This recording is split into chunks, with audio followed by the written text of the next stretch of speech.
Hey guys, Ellie and Megan here. Today, what the heck? What is that? Bubby, what is going on? What in the world? Well, that's a Tilly. That's Tilly. Thank you. So I just gotta make sure I'm staying clean. Ziggy's like, Mom, are you okay? No, not okay. I feel victim. I feel like I'm a victim. I've been. Well, he's getting something on you. You know, he's just making sure I'm clean. That they've gotta make sure I'm clean. They're really just trying to make sure. None of this is what the video was supposed to be about today. All right, Bubby. Do you want me to tell, or do you want to tell yourself kind of about what's been so stressful to the point that you've been losing sleep at night over it? I think you should tell. You think I should tell? All right, that's fine. Yeah. Just record me, basically. I'm good at summarizing, so just to make a long story short, Basically everything. look at all this hair shedding. She sheds really bad, really bad, and like she comes and lays on your chest and wants to literally crawl inside you with all this shedding, and it's like you can't breathe. Long story short, you guys, we're a family on Morrow Hill. Y'all already know that. So animals, especially ones that can fit through panels, they'll go around and they'll visit other places. You know, Bree's dog came and hung out with us yesterday, Feather, because we had the gate open. You know, we had Dan helping us move hay, which we were grateful for. And I guess Feather got out and came and visited us and just hung out a little bit. Obviously, our birds and stuff will crawl through the fence, and when Bree's feeding, they're going to go over there and eat the chicken scratch with her birds or whatever. So that's common sense, you guys, when you live on the same plot of land. And that's what we do. We're family. We share content. We share animals. And so that's just the way it goes. If any of you have family that lives nearby, you know how it is.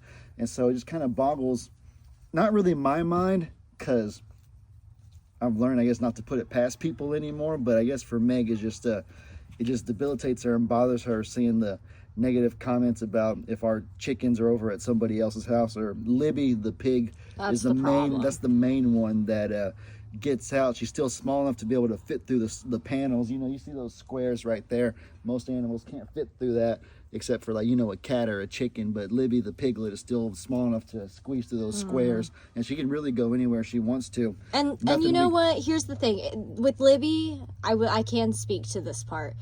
It's gone past the point with Libby right now of just what other people are saying. She is starting to cause problems with Piggly, and I've talked to Bree about that.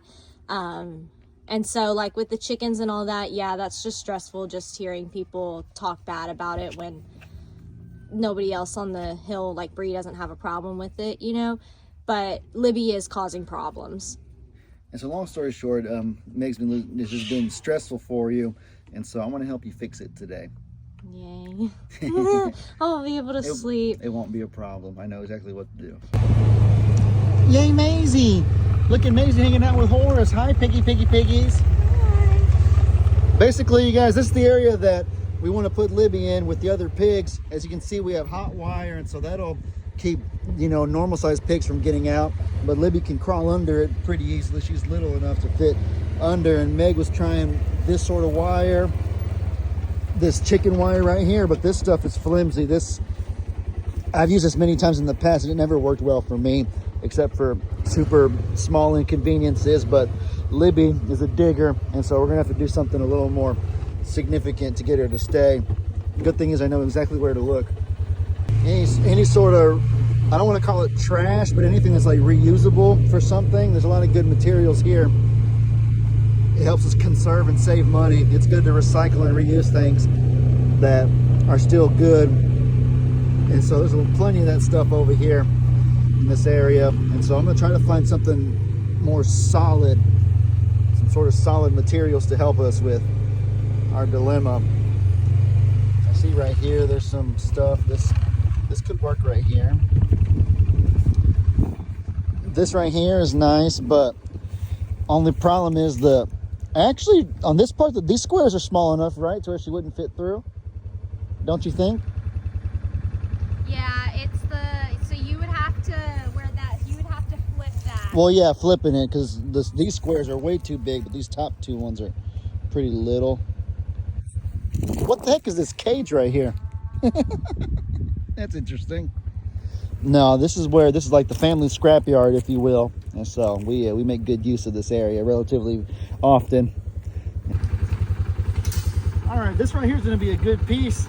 Pretty heavy though, so I'm going to have to figure out how to do this. I know my wife had a brilliant idea of lift it on the arch. I let the arch hang over the side by side. We've done that before. Pretty good. There have been days that we've That's it, run we with can stuff get it. over the thing, but people on the hill looked at us like we were absolutely crazy the last time we did this.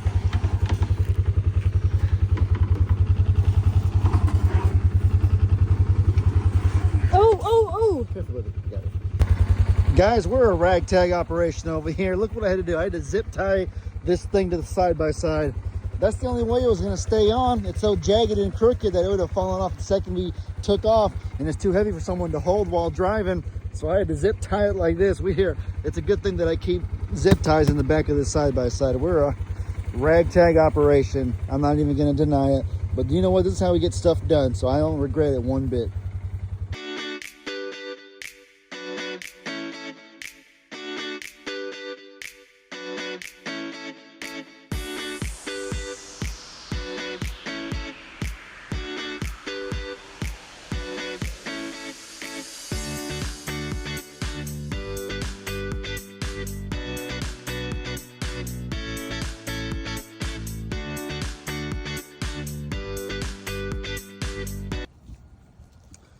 All right, ladies and gentlemen, my phone ran out of battery, so I didn't get to video every little thing that I did, but I added some rock over, where is it? I don't know if you can see it. Over there was a hole. We added some rock. Over here, we added some rock as well. That was a little hole she was able to get out of. And we got, of course, our wire right here. It's a little hard to see, but this is gonna be our wire so you can't crawl through the little slits. We got some reinforced paneling right here on both sides, because the panel was on the wood on my side, but then there was a big old gap underneath, and so I was able to add this second layer of paneling right here under the bottom where she was crawling out. And so long story short, we've got her new area all fixed and set. She's gonna have 2 piggy friends. How do you feel, Lovey? Are you beginning to feel more relieved? A little happier? Bubby? Sorry, I was reading a text. Yeah, I feel a lot less stressed. That's so good. That's what I did it for. But now the last part, the final hoorah. Got to catch the pig itself. I like this part. Let's go.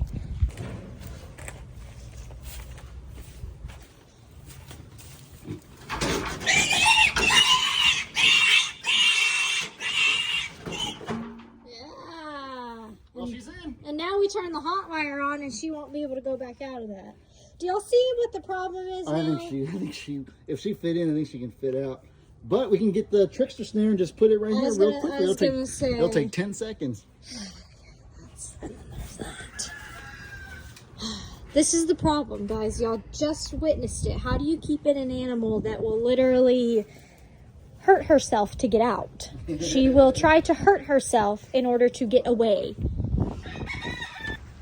Hi. All right, ladies and gentlemen, it is a job well done. As you can see, my beautiful wife is so happy. That's all I needed. That's what my intention was. To be able to breathe a sigh of relief now, right, Lovey? Oh, so much. I'm actually gonna sleep. Actually gonna sleep? Yeah, I haven't slept. That right there in, is the look of a defeated piglet. You lose! You lose For right now. for right now. I told him, don't get your hopes up. I played this game with Will.